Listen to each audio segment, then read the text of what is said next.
In 1923, we had the largest redfish run, I believe, that we've ever had on the west coast of Florida. The officials came out and dedicated the new pass, which had broke through 2 years earlier, Redfish Pass. At that time, the pass was so full of redfish that it actually looked red with redfish. Now, this was very aggravating to the fishermen because the markets were overstocked and nobody could sell redfish. Therefore, at that time, for a while, it just became a nuisance because it was hard to get a bait down past the redfish to catch a bottom fish. In the winter of 22-23, the robins came in great abundance. And with them, they brought a disease that was transferable to pigeons. See, a lot of the farmers had their pigeons around. The disease at that time we called roup. It was just a dysentery. It All of our drinking water was rainwater, which had to be caught off the roofs. And since this same dysentery that affected the birds and poultry would affect human beings, in order to get rid of it, we had to get rid of all the pigeons on the islands. I don't know whether that roup had anything to do with the vanishing of the large coveys of quails that used to inhabit our island, or whether they last of them vanished when people got so hungry during the depression that followed a few years later.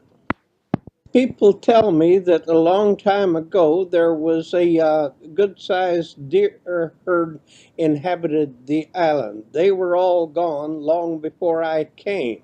But William Hall was still living here, and he said the reason why the deer herd disappeared was because they got feeding on the grapefruit. The grapefruit was a money crop. So in order to get the money for the grapefruit, where they deliberately got rid of the deer, because our dear government had to have their taxes anyhow. Grapefruit that was grown on the islands ripened 10 days to 2 weeks ahead of the grapefruit that was grown on mainland. Therefore, as long as they could get on the market first, they got a premium price for their grapefruit. But they made a mistake of joining the Fruit Growers Association and surrendering their packing list to all one big organization that was become controlled by some big-nosed people that used the island fruit to top out with 1 year to get more fruit on the market. The following year, the people up north would not pay extra for early fruit. You can't blame them. So the islanders couldn't get enough extra for the fruit to pay for the fertilizer coming out here and the extra handling charges going the other way. So when they went broke, C.B. Chadwick bought up the groves that was behind Wolford and part of those on Sanibel, and budded them over to Key Island limes. Now, the Key Island limes was not controlled by the Fruit Growers Association, so he thought that by getting out of under their control that he might make that a growing proposition. It was said that C.B. Chadwick owned the largest lime grove in the world. Another thing that people commonly ask me nowadays is how did these fruit pickers follow the fruit picking crop when there was no automobiles for fast transportation? The thing was up until in the late 20s, people used to would camp right on the job. People did a lot of camping out wherever they were needed, whether it took them 3 days or a week to clean up a grove, and then they could move on the other. Take a bedroll, a mosquito bar, and a cook pot and a frying pan, and just go where the work was and stay there instead of running back and forth to and from a job. For at that time, you see, it'd be a day's work to travel 20 miles. Say nothing about like you folks do nowadays, jump in the car and drive 20 miles to work. An expression that was common about 60 years ago was cook something up purlieu style. Now, the way we cook up a purlieu is to take any fat birds from as small as a dove up to a wild turkey and dress them out real good. You get your cooking pot about a third to a half full of water with a little salt added to taste, and boil the bird down. Maybe it's may take about an hour to cook the meat, but the last 15 or 20 minutes, you stir in enough rice or hominy grits to absorb the grease of the bird. Of course, if you throw a swamp cabbage in with that, that, in my notion, always seemed to improve it a little bit. Try it sometime. You might like it. Now back to the subject of our islands. When I came here, the postmistress, which was Mrs. A.M. Goer, uh, had won the blue ribbons on jellies for several years in a row until she got tired of entering her jellies in the state fairs, or it became no longer a novelty to her. The natural fruit of our islands, which grow good where they're exposed to a salt atmosphere, of course, is our sea grapes.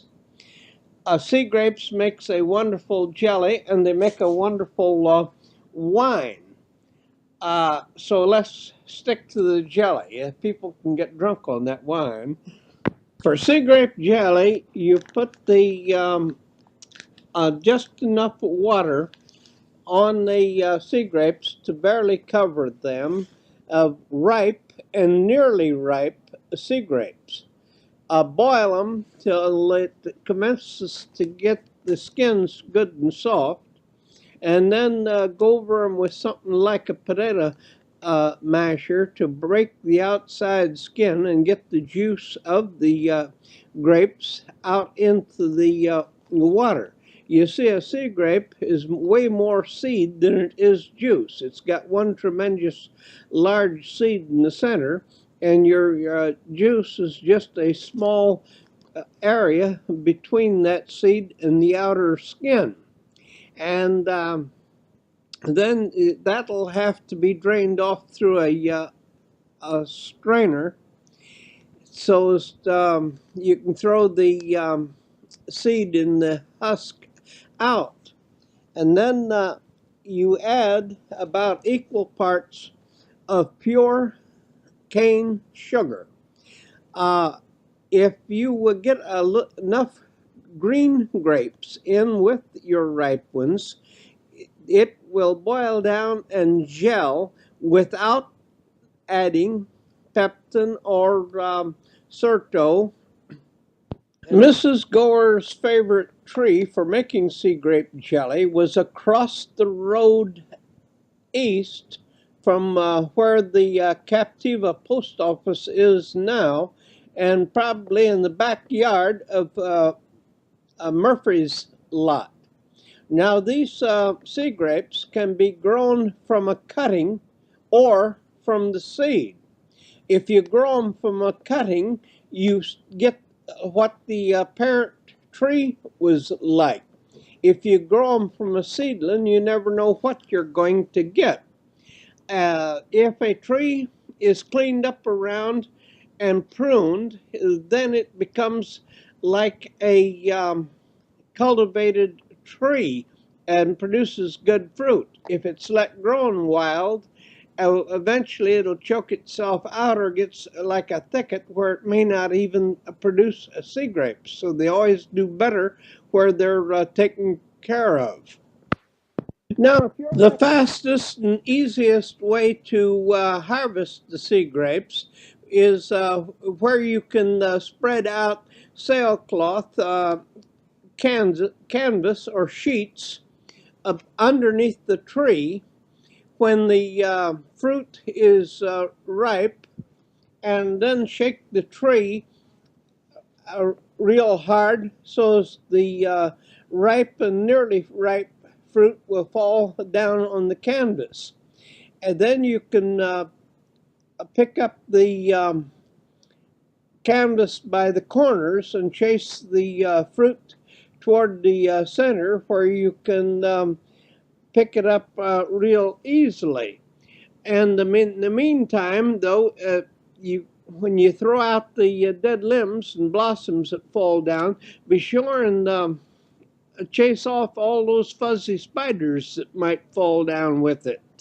Now, now about those fuzzy spiders, for the next minute or two, we're going to leave off anything that we know truth and go over into legend, because if the this is ever checked up on by our scientists and doctors, they'll probably find it as false as the story about the moon being a green cheese. The way the fellow told it to me was when we was helping pick sea grapes, was somewhere way back in ancient history of China. The wealthy person desired a potency, and the doctor that fixed him up some medicine was using the fuzz off of a fuzzy spider, and for some reason or other, probably through a fantasy of his mind, it seemed to work. And the story goes on that it carried right on over into almost our modern age, where they actually sold the fuzz off of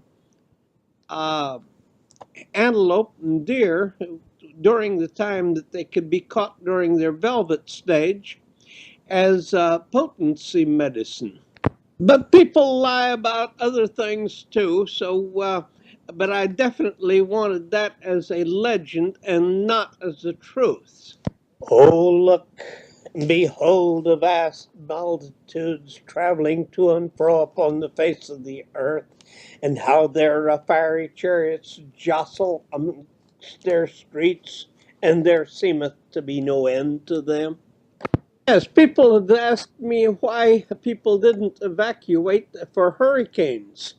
The prior to World War II, we had no warning of hurricanes. Each man was his own weather bureau, and now we probably had less disaster in Hurricane Donna, which came in 1960, than any other hurricane, although it was a stronger wind, but it came through dry. There was no water damage to speak of, like the wet hurricanes.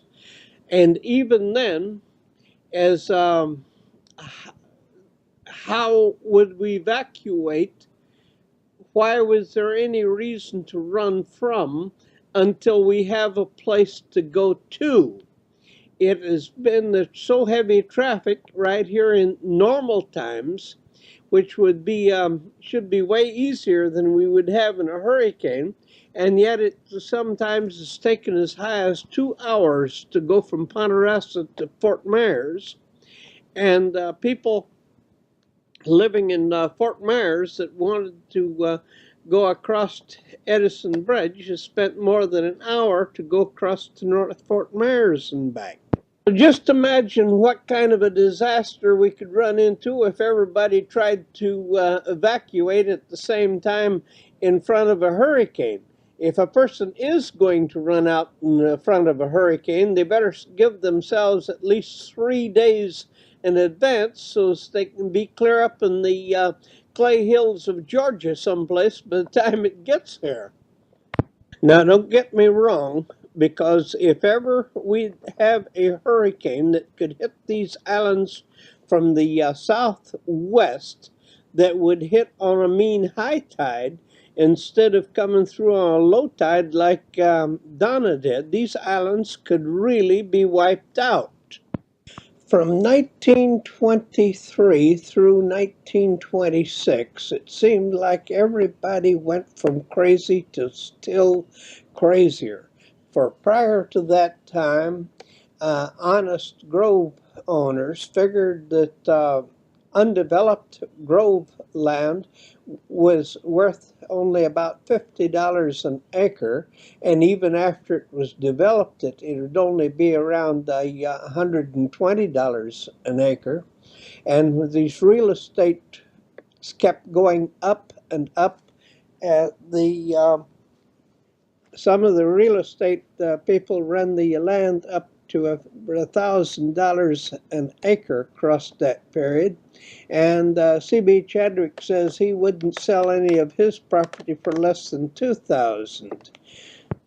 Even if I had had the power to look into the future and see how the values of everything would keep on going up, there wasn't a thing that poor common laborers could do about it, because at that time the field worker was just getting enough to buy his food and clothing about the same proportion as they are today.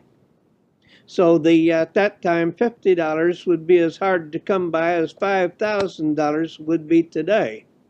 About the same time that the field workers were laboring from 10 to 12 hours a day at 10 cents an hour, the president of the coal miners, a man with great big bushy eyebrows, had his union go on a strike for about 25 cents an hour and for an 8-hour day labor.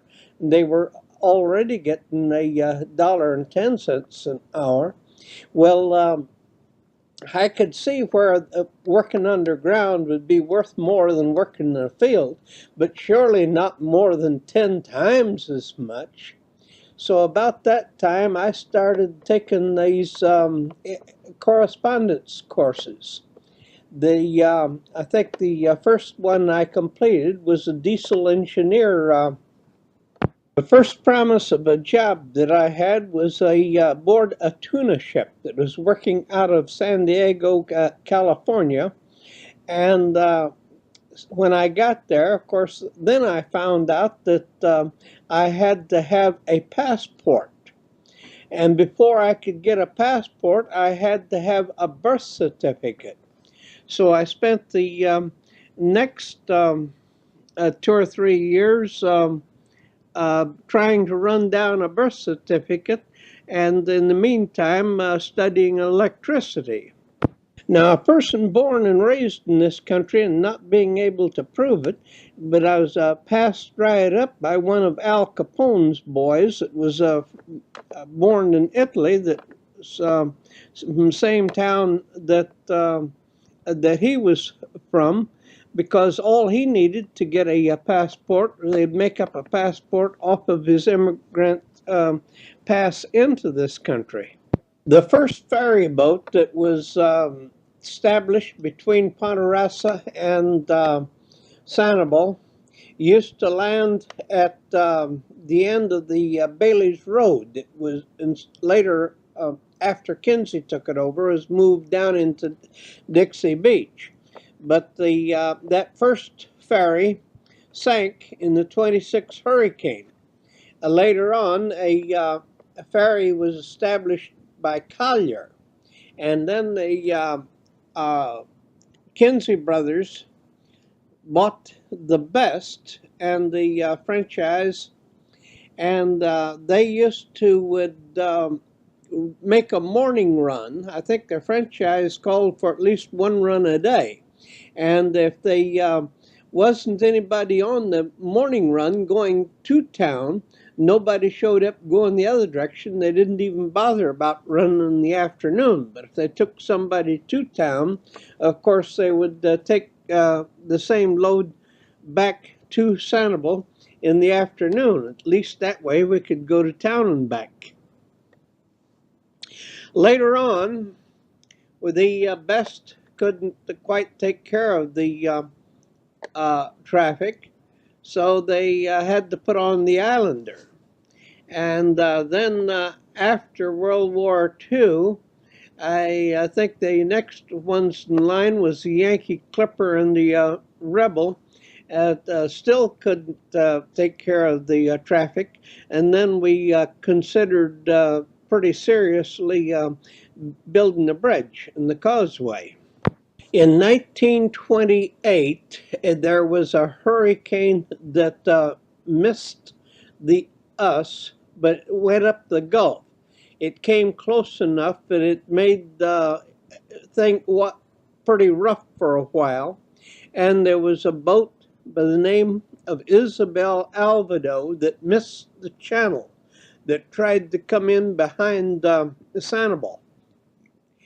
One of the seamen washed ashore with a death grip upon his oar.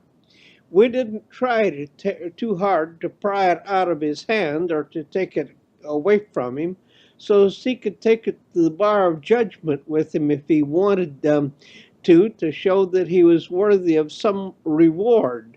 And behold, I come quickly, and my reward is with me to give every man according as his work shall be, is Revelations 22, verse 12. Some people from a little island near Puerto Rico came and identified the body and took him back with them for proper burial. A short time prior to that, two of our national prize fighters got together that drew a large congregation, a Dempsey and Tunis fight. And at that time, the entire population, which was about 46 people of both islands, listened to that fight on radios. And one of our senior citizens, what made me think of this is just quoting scriptures, said it had always been a mystery to him on how the Lord was going to appear in the east and appear before everybody at the same time. And he was very superstitious about the radios once we got something a little too deeper for him to fully understand. So he says he says it's getting simple to him now. He says all the Lord will have to do is get Dempsey and Tunis together for a fight, and if all the rest of the world was listening in on it, like these two islands were, all he'd have to do is to short circuit the atmosphere someplace and melt us all into a lake of hellfire. If he thought that was getting beyond our ability. He should have been around now, a generation and a half later, when we're got satellites and sending colored picture on television around the world. And according to the some of the diagrams that we've got on the board now, if they're ever fully developed, we're not even halfway yet, because they figure on building collector stations in space to towers near the Earth's poles, and then with power in that far on laser beams, and then using glass cables to go from there to our where it can be stepped down in our modern transmission lines. In the fall of 1927, about the time that the tourists commenced to come back from up north, the islanders all got together and decided to build a community house on on Sanibel Island. The largest contributor toward that building, to get it material for a start done, was Sam Woodron. Next to him was a fellow by the name of Joe Staverson. The third in line was somebody by the name of Ferry. Woodron and Staverson both refused to have their name on the plaque, so it was passed down to the third in line of the number of donations. The original building was done amongst us islanders, volunteer labor. So if you see anything wrong with the construction, don't make fun of it, because I don't think we had a first-class carpenter amongst us. But nevertheless, the way we get things done is to do it. And T.M. Wiles was the director of the youth movement at that time, and we put on wrestling matches and boxing to entertain the tourists and raise money for the community house that way. One of our greatest drawing cards is whenever we get Park Paget to box. He was from the other side, but he was very civic-minded and would put on a boxing match, and it was very comical. He was almost like a clown in a ring, because the bigger and most awkward person that we could get him in against, the better he liked it. He had feet that just didn't believe in standing and seeing his face get beat up. He'd would get him where it looked like a bantam rooster in against a turkey gobbler. Well, that was just fine. Where somebody could start a swing and hit, and whenever the blow got down like a haymaker, he wouldn't be there. He'd be clear around behind the fellow, or spinning a circle in the center of the ring. Well, you've all heard of a glass jaw. That wasn't my trouble. I had a nose that would spurt blood the first time it was hit. So I never did last the more than one round, regardless of who I was in against. After all, you couldn't expect a fellow to answer the bell for the second round with blood streaming down his face. Well, I was all-time loser in love, too. T.M. Wiles, for his outstanding part, was issued a lifetime membership in the community club. The hurricane that probably caused the greatest disaster in Florida, when it crossed the Keys and stopped the railroad that was being built to Key West, had little or no effect on these islands. There was a few railroad ties drifted in on our beat. The story goes that there was a train sent down there to evacuate those people, but they were a bunch of drunks that all had to have one more drink before boarding the train. Well, the hurricane does not wait for a bunch of drunks to have one more drink. Why should the train? So a lot of people think that that was a God-sent hurricane and said, good riddance of bad rubbish. And I'm probably bigger drunk than some of them were.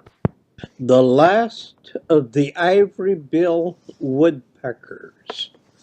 I did not realize at the time that this might be the last couple of ivory bill woodpeckers in the United States. I thought that it might be just the last couple of those that were infesting these islands. Now, a lot of people don't realize how wicked these birds can be. C.B. Chadrick's foreman came to me one time right at noon and said the ivory bill woodpeckers had chopped a hole right through the gable of the house, and that he didn't have any munition large enough to kill such large and wicked birds. Well, I happen to have the same munition that I had bought to keep the coons from robbing our chickens, which I thought was large enough to do the job.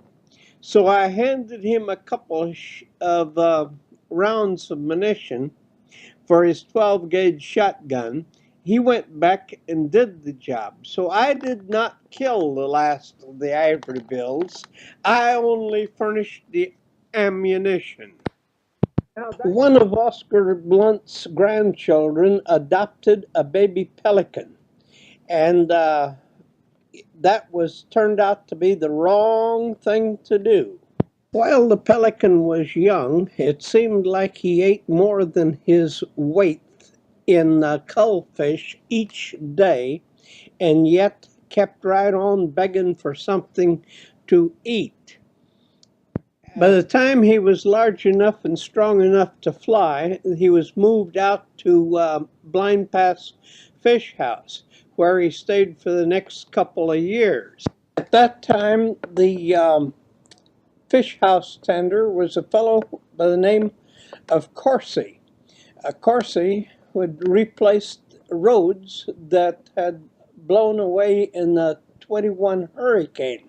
Prior to that time, the state of Florida had no old age retirement for their senior citizens, but companies like Punta Gorda Fish Company would give an easy job, like watching the scales at a fish house, to whoever was the oldest person or had fished for the company for the greatest number of years. So the aged could inherit the soft jobs. While Corsi was still fishing before he'd taken the job, a fellow had come along in very poor health that he picked up at Punta Gorda and let him fish with him for a couple of years by the name of Bill. I never did learn what his last name was. One day Corsi had asked Bill, where do you go every Christmas and every Easter? And Bill told him that he went to Holy Communion at least twice a year, that he was a good Catholic. So Corsi took him back to Punta Gorda and put him off the boat, and with whatever he had belonged to him, and told him to never come back again, that if ever he'd come back again, that he was going to shoot him. By the time another half year had passed by, Bill died with no living relatives in the United States, and the only friend that he'd had been Mr. Corsi. Mr. Corsi believed in reincarnation, and one day while he was sitting waiting for the fishermen to bring in fish, and the pelican was sitting on a post nearby. He recognized Bill. He said Bill was sitting in exactly the same position that he used to sit in his boat when they were out trout fishing. So he pointed his finger at him and says, Bill, you're still a bum and still a Catholic. You remember I told you that if you ever came back again, I was going to shoot you. Well, I've got a Belgian Browning's 12-gauge shotgun saved for the very purpose. And I'll go get my gun, and he says, I'll come back and shoot you. Well, for some reason or other, it seemed like the pelican understood him, because the pelican flew away and came over to Captiva, where the fish house there was run by Mr. Ranald. In 1928, when it looked like we was going to be hit by the hurricane, Uncle Big Bright and myself went out to get Corsi to get him over here on the island where he'd be safe from the hurricane. So we iced down real heavy what fish he had, but he wasn't even going to come home with me until if I was a Catholic. So I told him I wasn't a Catholic, and then when we got back here while we were visiting, I asked him why he hated Catholics. Well, the answer was he was raised by his mother. When he was just a small child, when they opened Florida, or this section of Florida, to homesteads, and gave the people that was here their choice of homesteading or going back to wherever they came from, his father chose to go back where he was from, and he abandoned his mother with this small child because his mother was an American Indian. The marriage did not take place in a church and by a priest, and he seemed to think that the American Indians were heathens, and yet he had a child by an American Indian woman, which Corsi thought his father had committed an unpardonable sin, and seemed to think that all Catholics might be taking that same attitude toward marriage. And a half-breed Indian does have a bad time growing up in our society. Pelican Bill hung around for quite a few years after that. I believe he outlived Mr. Corsi a little bit. Since the main thing that seems to make up the history of our islands was our hurricanes, I'm going to miss one. I missed the 44 hurricane because that come during World War II. You see, there was about 5 years or so that I was going where Uncle Sam chose for me to go. I got into a 44 typhoons on the opposite side of the world. I'm not going to go into World War II experiences very much, because if you want to, you can probably, somebody's written up by now the adventures of Kilroy, because wherever I went, it seemed like he'd been there a little bit ahead of me. I never did catch up with him while in service. In year 1948, I rode the length of Sanibel Island with my older brother, James. That's Carl's father. And we was counting the number of houses that had been built, and the number of houses that had vanished, through some of them through prairie fires and some of them being tore down, but where farmers had once lived. By the time we got the length of the island for all their building, we had exactly the same number of houses as was on Sanibel in 1918. Now maybe I should say a few words for the old goat. Jack Cole and Jack Cast had been fishing together, and there was no place on Sanibel other than through the fish market that they could sell their fish. And people that were tourists were complaining about, since my brother had left the island, that there was no place that they could have their fish cooked for them that they would catch. So Jack Cole decided to do something about that. He put up a little thatched stand, not much more than just a lunch counter, underneath a couple sheets of metal roofing along the side of the road. And he had me put him up a 2/8 entrance, which was a two-circuit 30-amp entrance, so as he could have a hot plate and light over the lunch counter. His first beer and soft drinks was put into a galvanized wash tub with a cake of ice. A week or two later, he bought a refrigerator that he could plug in on the same circuit. So that way he got rid of his wash tub with his ice down and kept the drinks in the refrigerator.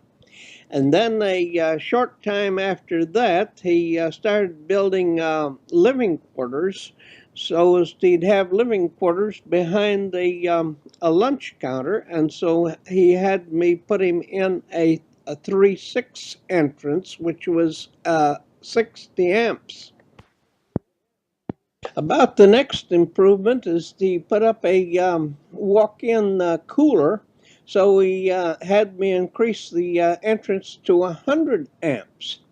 And then about a year or so later, he built on again and went all electric with the refrigeration and air conditioning. So we had to go to 200 amp entrance. Now this is the Harbor House restaurant on Sanibel. Jack Cole was a character that everybody liked, and he got acquainted with all the islanders very quickly. And we used his restaurant as an information center before we had telephones on the island, because if anybody needed anything, like a carpenter or plumber or electrician, they just left the information with Jack Cole, and he'd pass it to whoever could do the job. Somebody referred to him once as the man that looked like an old goat. So when he heard about that, he got pictures taken of himself and labeled them as an old goat and passed them out to the customers. He had put clamshells on the restaurant tables as ashtrays, and they very readily went off of the table into some lady's handbag. So he started labeling them as stolen from Jack's restaurant, Sanibel Island, Florida. After that, people offered to buy the shells that he had labeled. A long time ago, people used to meet at the head of the dock on Captiva and swap haircuts about. Finally, we let the city dock rot down, but for quite a few years, we had a Saturday night drunks at Andy's Pier, which was built right along the side of what used to be the city pier. When one of my neighbors Jan Darling would come down in the fall of the year. He'd have me let him into his house and not tell anybody he was here and buy him some groceries so as he could stay hid for 2 or 3 days and rest up. Because once people found out that he was here, he says he would never have any privacy again. I hid his car out in the woods until he was ready for people to know that he was here. For that reason, I have avoided ever getting acquainted or sometimes even pretending to recognize anybody that would be in any wise a celebrity, because after all, they might be coming to the island to get away from it all. Once the causeway and bridge was built, these islands will never be the same again. We got those big ugly condominiums and telephones and everything just like town, uptown, even to crooked politicians.